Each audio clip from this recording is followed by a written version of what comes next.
ನಮಸ್ಕಾರ. Smart screen YouTube ಚಾನಲ್ಗೆ ಸ್ವಾಗತ. ನಾನು ಶ್ವೇತಾ ಕಲಕಣಿ. ರಾಶಿಕಾ ಸ್ಪಂದನ ನಡುವೆ ಬಿಗ್ ಫೈಟ್ ಏರ್ಪಟ್ಟಿದೆ. ಯಾರು ಗೆಲ್ತಾರೆ, ಯಾರು ಸೋಲ್ತಾರೆ? ಟಾಸ್ಕ್ ಮಾಸ್ಟರ್ ಆಗಿರುವಂತಹ ರಾಶಿಕಾಳ ಜೊತೆಗೆ ಸ್ಪಂದನ ಆಟ ಆಡ್ತಿದ್ದಾರೆ. ಆದರೆ ಅಶ್ವಿನಿ ಗೌಡ ಹೇಳ್ತಾಳೆ, ಸ್ಪಂದನ ನೀನು ಇಷ್ಟೊಂದು ವೀಕಾ ಅಂತ ಹೇಳ್ತಾಳೆ.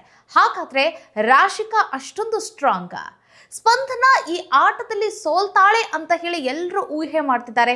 ಆದ್ರೆ ಅಚ್ಚರಿಯಂತೆ ಬಿಗ್ ಬಾಸ್ ಸ್ಪಂದನಾನೇ ಗೆಲ್ಲಿಸಿ ಕೊನೆಗೆ ಮುಂದಿನ ವಾರದ ಕ್ಯಾಪ್ಟನ್ ಅನ್ನಾಗಿ ಸ್ಪಂದನಾಳನ್ನೇ ಆಯ್ಕೆ ಮಾಡ್ತಾರ.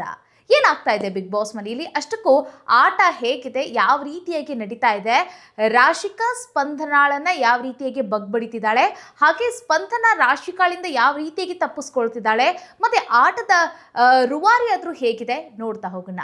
ಬನ್ನಿ, ವಿಡಿಯೋನ ಅಂತ್ಯದವರೆಗೂ ನೋಡಿ. ವಿಡಿಯೋ ಇಷ್ಟ ಆಗಿದ್ರೆ ಲೈಕ್, ಶೇರ್, ಕಾಮೆಂಟ್, ಸಬ್ಸ್ಕ್ರೈಬ್ ಮಾಡೋದನ್ನ ಮರಿಬೇಡಿ. ಎಸ್ ವೀಕ್ಷಕರೇ, ಕಳೆದ ಒಂದು ಎಪಿಸೋಡಲ್ಲಿ ನೀವು ನೋಡಿರ್ತೀರಾ, ಈ ನೀರಿಗೆ ಬಾರೆ ನಾರಿ ಅನ್ನೋ ಆ ಟಾಸ್ಕ್ನಲ್ಲಿ ಮೊದಲನೇದಾಗಿ ರಕ್ಷಿತಾ ಶೆಟ್ಟಿ ಈ ಆಟದಿಂದ ಹೊರಗೆ ಬರ್ತಾರೆ. ತದನಂತರ ಕಾವ್ಯನು ಕೂಡ ಈ ಆಟದಿಂದ ಹೊರಗುಳಿತಾರೆ. ಉಳಿದವರು ಸ್ಪಂದನ ಮತ್ತೆ ರಾಶಿಕಾ. ಇವರಿಬ್ಬರಲ್ಲಿ ಯಾರು ಗೆಲ್ತಾರೆ ಅನ್ನೋದೇ ಈಗ ಮ್ಯಾಟ್ರ್ ಆಗುವಂಥ ವಿಚಾರ. ಬಟ್ ಬಹುಶಃ ರಾಶಿಕಾ ಶೆಟ್ಟಿನೇ ಗೆಲ್ತಾಳೆ. ಬಿಕಾಸ್ ಏನಂತಂತಂದ್ರೆ, ಅವರು ಇಲ್ಲಿವರೆಗೂ ಅವರು ಆಟ ಆಡ್ಕೊಂಡು ಬಂದಿರುವಂಥ ಗ್ರಾಫ್ಗಳನ್ನು ನೋಡ್ತಾ ಹೋದರೆ ಅವರು ಆಟದಲ್ಲಿ ಸೋಲನ್ನು ಕಂಡಿದ್ದು ತುಂಬ ಅಂದರೆ ತುಂಬ ಕಡಿಮೆ. ತುಂಬ ಚೆನ್ನಾಗಿ ಆಟ ಆಡ್ಕೊಂಡೇ ಬಂದಿದ್ದಾರೆ ಅವರು. ಬಟ್ ಏನು ಮಾಡ್ತೀರಾ, ಅನ್ಫಾರ್ಚುನೇಟ್ ಆಗಿ ಅವರನ್ನು ಹೇಗಾದರೂ ಮಾಡಿ ಆಟದಿಂದ ಹೊರಗಿಡೋ ಪ್ರಯತ್ನಗಳು ಹಲವು ಬಾರಿ ನಡೀತಾ ಇದ್ವು. ಹಾಗಾಗಿ ಅವರು ಒಂದೇ ಬಾರಿ ಅವರು ಕ್ಯಾಪ್ಟನ್ ಆಗುವ ಅವಕಾಶ ಸಿಕ್ತು. ಸೊ ಹಂಗೆ ನೋಡಿದ್ರೆ ಅವರು ಆಟ ಆಡುವ ರೀತಿಗೆ ಅವರು ಎಷ್ಟು ಬಾರಿ ಕ್ಯಾಪ್ಟನ್ ಆಗಬೇಕಾಗಿತ್ತೋ ಏನೋ. ಸೊ ಆ ರೀತಿಯಾಗಿ ಆಟದಲ್ಲಿ ಬಂಟಿಯಾಗಿರುವಂತಹ ರಾಶಿಕಾ ಶೆಟ್ಟಿಯ ಜೊತೆಗೆ ಈಗ ಆಟದಲ್ಲಿ ಸೆಣಸಾಡಲಿಕ್ಕೆ ನಿಂತ್ಕೊಂಡಿರೋದು ಸ್ಪಂದನ. ಸೊ ಸ್ಪಂದನ ಸೋಲ್ತಾಳೆ ಅನ್ನೋದು ಎಲ್ಲರ ಊಹೆ.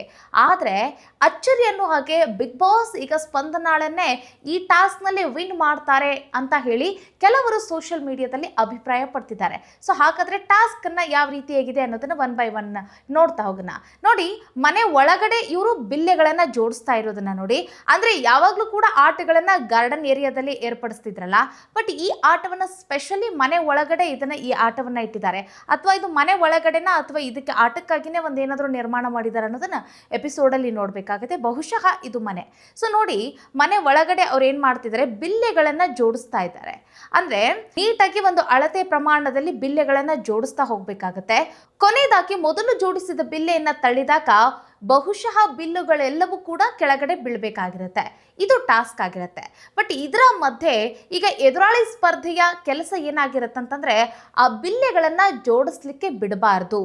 ಆಮೇಲೆ ನಿಂತಿರುವಂಥ ಬಿಲ್ಲೆಗಳನ್ನು ಹೇಗಾದ್ರೂ ಬೀಳಿಸ್ಬೇಕಾಗಿರುತ್ತೆ. ಅವರಿಗೆ ಟಾರ್ಚರ್ ಮಾಡಬೇಕು, ತೊಂದರೆ ಕೊಡಬೇಕು. ಸೊ ಆ ಎದುರಾಳಿ ಸ್ಪರ್ಧೆಯಿಂದ ಆ ಬಿಲ್ಲೆಗಳನ್ನು ಕಾಪಾಡ್ಕೊಳ್ಬೇಕಾಗಿರುತ್ತೆ. ಸ್ಪರ್ಧೆಯ ಕೆಲಸ ಕಾಪಾಡ್ಕೊಳ್ಬೇಕು, ಮತ್ತು ಆ ಆಟವನ್ನು ಅವರು ನಿಗದಿತ ಅವಧಿಯಲ್ಲಿ ಕಂಪ್ಲೀಟ್ ಮಾಡಬೇಕು. ಸೊ ಈಗ ಈ ಇಬ್ರು ಯಾವ ರೀತಿಯಾಗಿ ಆಟ ಆಡ್ತಿದ್ದಾರೆ ಅಂತಂದ್ರೆ, ಮೊದಲದಾಗಿ ಸ್ಪಂದನ ಅವರು ಬಿಲ್ಲೆಗಳನ್ನು ಜೋಡಿಸ್ತಾ ಇರೋದನ್ನ ನೀವು ನೋಡ್ತಿದ್ದೀರಿ. ಆಲ್ಮೋಸ್ಟ್ ಬಿಲ್ಲೆಗಳನ್ನು ಜೋಡಿಸಿದ್ದಾರೆ. ರಾಶಿಕಾ ಶೆಟ್ಟಿ ಒಂದು ಬಾಲ್ನ ಅವರು ಹೊರಗಡೆಯಿಂದ ಆ ಒಂದು ಬಿಲ್ಲೆಗಳ ಮೇಲೆ ಹಾಕ್ತಾ ಇರೋದನ್ನ ನೋಡಿ. ಸೊ ಅದರಿಂದ ಆ ಬಾಲ್ನ ಹೆಂಗಾದರೂ ಮಾಡಿ ಇವರು ಬೇರೆ ಕಡೆ ಸೈಡ್ ಆಗಿ ಅದನ್ನು ತಿರುಗಿಸುವಂಥದ್ದು, ಮತ್ತು ಅದನ್ನು ಕ್ಯಾಚ್ ಮಾಡಿ ಬೇರೆ ಕಡೆ ಒಗೆಯುವಂಥದ್ದು, ರಾಶಿಕಾಗೆ ತಿರುಗಿಸಿ ಅದನ್ನು ಒಗೆಯುವಂಥದ್ದನ್ನು ನೀವು ನೋಡ್ಬೋದು.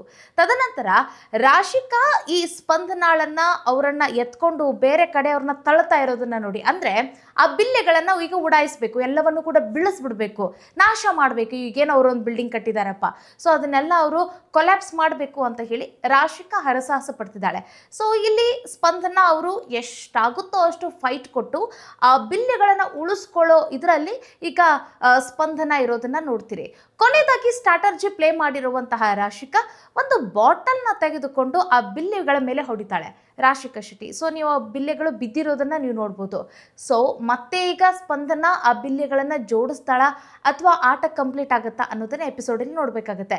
ಬಟ್ ಏನಂತಂದರೆ, ಸ್ಪಂದನ ಹಾಗೆ ರಾಶಿಕಾ ಶೆಟ್ಟಿಯ ನಡುವೆ ಇಬ್ಬರು ಕೂಡ ನೂಕು ನುಗ್ಗಾಟ ನಡೆದು, ಹಾಗೆ ಇಬ್ಬರು ಕೂಡ ಒಬ್ಬರ ಮೇಲೆ ಒಬ್ಬರು ಬಿದ್ದುಕೊಂಡು ಕುಸ್ತಿ ಆಡೋ ರೀತಿಯಾಗಿ ಈ ಆಟ ಹಾಗೆ ಬೆಳವಣಿಗೆ ಆಗುತ್ತೆ. ಸೊ ಧ್ರುವಂತ್ ಅವ್ರು ಹೇಳ್ತಾರೆ, ಇದು ಬಿಲ್ಲೆಗಳ ಆಟವೋ ಅಥವಾ ಕುಸ್ತಿಯ ಆಟವೋ ಗೊತ್ತಾಗ್ತಿಲ್ಲ ಅಂತ ಹೇಳ್ತಿದ್ದಾರೆ. ಸೊ ಇದನ್ನ ಎಪಿಸೋಡಲ್ಲಿ ಕಾದು ನೋಡಬೇಕಾಗುತ್ತೆ ಇನ್ನು ಯಾವ ರೀತಿಯಾಗಿ ಆಟ ಇದೆ ಅಂತ ಹೇಳಿ. ಬಟ್ ರಾಶಿಕಾ ಒಂದು ಮಾತು ಹೇಳ್ತಾಳೆ, ನಿನ್ನನ್ನು ತಳ್ಳಿ ಹಾಕಕ್ಕೆ ನನಗೊಂದು 2 ನಿಮಿಷದ ಕೆಲಸ, ಸುಮ್ಮನೆ ನಾನು ಎನರ್ಜಿ ವೇಸ್ಟ್ ಮಾಡ್ಕೊಳ್ಳೋಕೆ ಬೇಡ ಅಂತ ಹೇಳಿ ನಿನ್ಗೆ ಈ ರೀತಿ ಬ್ಯಾಲೆನ್ಸ್ ಮಾಡ್ತಿದ್ದೀನಿ ಅಂತ ಹೇಳ್ತಿದ್ದಾರೆ. ಇದು ಓವರ್ ಕಾನ್ಫಿಡೆಂಟ್ ಅಂತ ಆಯಿತು. ಈಗ ರಾಶಿಕಾ ಶೆಟ್ಟಿದು ಅವ್ರ ಆಟ ಆಡ್ತಾರೆ ಇಲ್ಲ ಅನ್ನಲ್ಲ, ಬಟ್ ಓವರ್ ಕಾನ್ಫಿಡೆಂಟ್ ಅಂತ ಆಯಿತು. ಸೊ ಯಾವಾಗ ಯಾರು ಹೆಂಗೆ ಆಡ್ತಾರೆ ಅನ್ನೋದು ಕೂಡ ಗೊತ್ತಾಗಂಗಿಲ್ಲ. ಸೊ ಆಟದಲ್ಲಿ ಆ ರೀತಿಗೂ ಕೂಡ ಬೆಳವಣಿಗೆ ಆಗಿದ್ದು ಕೂಡ ಕೆಲವೊಂದಿಷ್ಟು ಹಿಸ್ಟ್ರಿಗಳಿದಾವೆ ಬಿಗ್ ಬಾಸ್ ಮನೆಯಲ್ಲಿ. ಇವ್ರು ಆಡೋದೇ ಇಲ್ಲ, ಇವ್ರು ಸೋತ್ಬಿಟ್ರು ಅನ್ನೋದಿರುತ್ತೆ, ಆದರೆ ಕೊನೆಯದಾಗಿ ಅವರೇ ಗೆದ್ದುಬಿಟ್ಟಿರ್ತಾರೆ. ಲಕ್ ಅವ್ರ ಕೈ ಹಿಡಿದಿರುತ್ತೆ.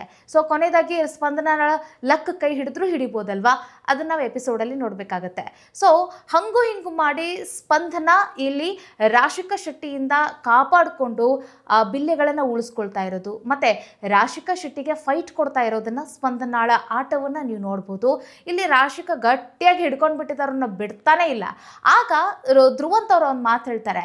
ಧ್ರುವಂತ್ ಅವ್ರು ಹೇಳೋ ಮಾತಿಗೆ ಟ್ರಿಗರ್ ಆಗ್ತಾ ಇದ್ದಾರೆ ಸ್ಪಂದನ, ಅಥವಾ ಅವ್ರಿಗೆ ಇನ್ನಷ್ಟು ತಾಕತ್ತು ಬರ್ತಾ ಇದೆಯೋ ಗೊತ್ತಿಲ್ಲ. ಸ್ಪಂದನ ಅವರೇ ನಿಮ್ಮ ಎನರ್ಜಿ ಇಷ್ಟೇನಾ, ಕಾಪಾಡ್ಕೊಂಡು ಬನ್ನಿ, ಹೊರಗಡೆ ಬನ್ನಿ ಅಂತ ಹೇಳಿ ಅವರು ಪುಷ್ ಮಾಡ್ತಿರ್ತಾರೆ. ಇಡೀ ಸೀಸನ್ನ ನೆನಪಿಸ್ಕೊಳ್ಳಿ, ನೆಕ್ಸ್ಟ್ ನೀವು ಉಳಿಬೇಕು ಅಂತಂದರೆ ನೀವು ಆಟ ಆಡಲೇಬೇಕು. ಯಾಕಂತಂದರೆ ಈ ವಾರ ಕಳೆದ ವಾರ ಅವರು ಫುಲ್ ಡೆಡ್ಲೈನಲ್ಲಿದ್ದರು, ಮಾಳು ಅವರು ಹೋದರು, ಸ್ಪಂದನ ಅವರು ಉಳ್ಕೊಂಡ್ರು. ಸೊ ಈ ವಾರನೂ ಕೂಡ ಅವರು ಡೆಡ್ಲೈನಿಗೆ ಬಂದರೆ ಈ ವಾರ ಪಕ್ಕ ಅವರು ಹೋಗ್ತಾರೆ ಅನ್ನೋದು ಕೂಡ ಕೆಲವೊಂದಿಷ್ಟು ಪ್ರೆಡಿಕ್ಷನ್ ಇದೆ. ಆದರೆ ಬಹುಶಃ ಅವರು ಹೋಗೋದಿಲ್ಲ ಅನ್ನೋದೇ ಇದೆ. ಯಾಕಂತಂದರೆ ಆ್ಯಕ್ಚುಲಿ ಕಳೆದ ವಾರ ಹೋಗಬೇಕಾದವರು ಈ ವಾರ ಕೂಡ ಇದ್ದಾರೆ ಅಂತಂದರೆ ಮುಂದಿನ ವಾರವೂ ಕೂಡ ಇರ್ತಾರೆ ಅನ್ನೋದು ಕೂಡ ವಾದ ಇದೆ. ಅಭಿಪ್ರಾಯವನ್ನು ಕಾಮೆಂಟ್ ಮಾಡಿ. ಎಸ್ ವೀಕ್ಷಕರೇ, ಇದು ಬಿಗ್ ಬಾಸ್ ಮನೆಯಲ್ಲಿ ಯಾವ ರೀತಿಯಾಗಿ ಆಟ ನಡೀತಾ ಇದೆ ಅನ್ನೋದರ ಪ್ರೋಮೋದ ಅನಲೈಸೇಷನ್ ಆಗಿತ್ತು. ತದನಂತರ ಈಗ ಹುಡುಗರು ನೆಕ್ಸ್ಟ್ ಆಟನೇ ಆಡಲಿಲ್ಲಲ್ಲ, ಅದನ್ನೇ ತೋರಿಸ್ತಾ ಇಲ್ಲ, ಯಾಕೆ ಗೊತ್ತಾಗಲಿಲ್ಲ. ಸೊ ಆ ನೀರಿಗೆ ಬಾರೆ ನಾರಿ ಆ ಟಾಸ್ಕನ್ನು ಹುಡುಗರು ಕಂಪ್ಲೀಟೇ ಮಾಡಿಲ್ಲ. ಅಂತಂದರೆ ನೋಡಿ, ಈ ಹೆಣ್ಮಕ್ಳಿಗೆ ಏನು ಆಟ ಆಡ್ತಿದ್ರಲ್ಲ ಅವರಿಗೆ ನಿನ್ನೆ ಸಹಾಯಕರಾಗಿ ಅವರು ಕೂಡ ಆ ಒಂದು ಹೆಲ್ಮೆಟ್ನ ಮೂಲಕ ನೀರನ್ನು ಹೋಗಿ ಬಕೆಟ್ಗೆ ಹಾಕ್ತಾಯಿದ್ರು. ಯಾರಿಗೆ ಯಾರು ಆಟ ಆಡಬೇಕು ಅನ್ನೋದನ್ನು ನೋಡಿಕೊಂಡು ಆ ರೀತಿಯಾಗಿ ಮಾಡಿದ್ರು. ಆದರೆ ವಿನಃ ಅವರು ಆಟ ಆಡಿದ್ದನ್ನು ನಾವು ನೋಡಲಿಲ್ಲ. ಸೊ ಅದನ್ನು ಇವತ್ತು ಎಪಿಸೋಡಲ್ಲಿ ನೋಡಬೇಕಾಗತ್ತೆ. ಸೊ ಕೊನೆಯದಾಗಿ ಈ ಕ್ಯಾಪ್ಟನ್ಸಿ ಆಟಕ್ಕೆ ಯಾರೆಲ್ಲ ಸೆಲೆಕ್ಟ್ ಆಗ್ಬೋದು, ಬಹುಶಃ ರಾಶಿಕಾ ಶೆಟ್ಟಿ ಸೆಲೆಕ್ಟ್ ಆಗ್ತಾರೆ, ರಘು ಅವರು ಸೆಲೆಕ್ಟ್ ಆಗ್ತಾರೆ, ಧನುಷ್ ಆಗ್ಬೋದು, ಜೊತೆಗೆ ಧ್ರುವಂತ್ ಅವ್ರು ಆಗೋದು ಡೌಟ್ ಇದೆ. ಮತ್ತು ಇನ್ನೊಂದು ಕಡೆಗೆ ನೋಡಿದ್ರೆ ಈಗ ಆಲ್ರೆಡಿ ಗಿಲ್ಲಿ ಮತ್ತು ಅಶ್ವಿನಿ ಗೌಡ ಇವರಂತೂ ಸೆಲೆಕ್ಟ್ ಆಗಿದ್ದಾಗಿದೆ, ರಾಜಾರಾಣಿ ಗೆಟಪ್ನಲ್ಲಿರೋರು. ಸೊ ಇವರ ಮಧ್ಯೆ ಕ್ಯಾಪ್ಟನ್ಸಿ ಆಟ ನಡೆಯುತ್ತೆ. ಇವರೆಲ್ಲರ ಮಧ್ಯೆ ಯಾರು ಕ್ಯಾಪ್ಟನ್ ಆಗ್ತಾರೆ, ಮತ್ತೊಮ್ಮೆ ಯಾರು ಕ್ಯಾಪ್ಟನ್ ಆಗ್ತಾರೆ ಅನ್ನೋದನ್ನ ಕಾದು ನೋಡಬೇಕಾಗುತ್ತೆ. ಈ ವಾರ ಅವ್ರು ಏನಾದರೂ ಕ್ಯಾಪ್ಟನ್ ಆಗಿಬಿಟ್ರೆ ಅವರೇ ಕಟ್ಟ ಕಡೆಯ ಕ್ಯಾಪ್ಟನ್ ಆಗಿ ಉಳಿತಾರೆ. ಅದೊಂದು ಸಿಗ್ನೇಚರ್ ಇರುತ್ತೆ, ಕೊನೆಯ ಕ್ಯಾಪ್ಟನ್ನೇ ನಾನು ಅನ್ನುವಂಥದ್ದು. ಅವ್ರಿಗೆ ಇನ್ನೊಂದಿಷ್ಟು ಏನಾದ್ರೂ ಆಪರ್ಚುನಿಟಿನೂ ಕೂಡ ಸಿಗುವಂಥದ್ದಿರುತ್ತೆ, ಮತ್ತು ಇನ್ನೊಂದು ಏನಾದರೂ ಅಧಿಕಾರವೂ ಕೂಡ ಸಿಗುವಂತಿರುತ್ತೆ. ಅದರ ಜೊತೆಗೆ ಅವರು ಡೈರೆಕ್ಟ್ ಆಗಿ ಫೈನಲ್ಗೂ ಕೂಡ ಆಯ್ಕೆ ಆಗಿಬಿಟ್ಟಿರ್ತಾರಲ್ಲ, ಅಂದರೆ ಕೊನೆ ವಾರದವರೆಗೂ ಕೂಡ ಅವರೇ ಇರ್ತಾರೆ. ಹಾಗಾಗಿ ಸೊ ಯಾರು ಈ ವಾರದ ಕ್ಯಾಪ್ಟನ್ ಆಗ್ತಾರೆ ಅನ್ನೋದ್ರ ಮೇಲೆ ಸಾಕಷ್ಟು ಕುತೂಹಲ ಕೆರಳ್ತಾ ಇದೆ. ಕಾದು ನೋಡೋಣ, ನಿಮ್ಮ ಪ್ರಕಾರ ಯಾರಾಗಬೇಕು ಅನ್ನೋದನ್ನ ಕಾಮೆಂಟ್ ಮಾಡೋದನ್ನ ಮರಿಬೇಡಿ. ಮುಂದಿನ ವಿಡಿಯೋದಲ್ಲಿ ಮತ್ತೊಂದು ವಿಶೇಷ ವಿಚಾರದಲ್ಲಿ ಸಿಗೋಣ. ನಮಸ್ಕಾರ.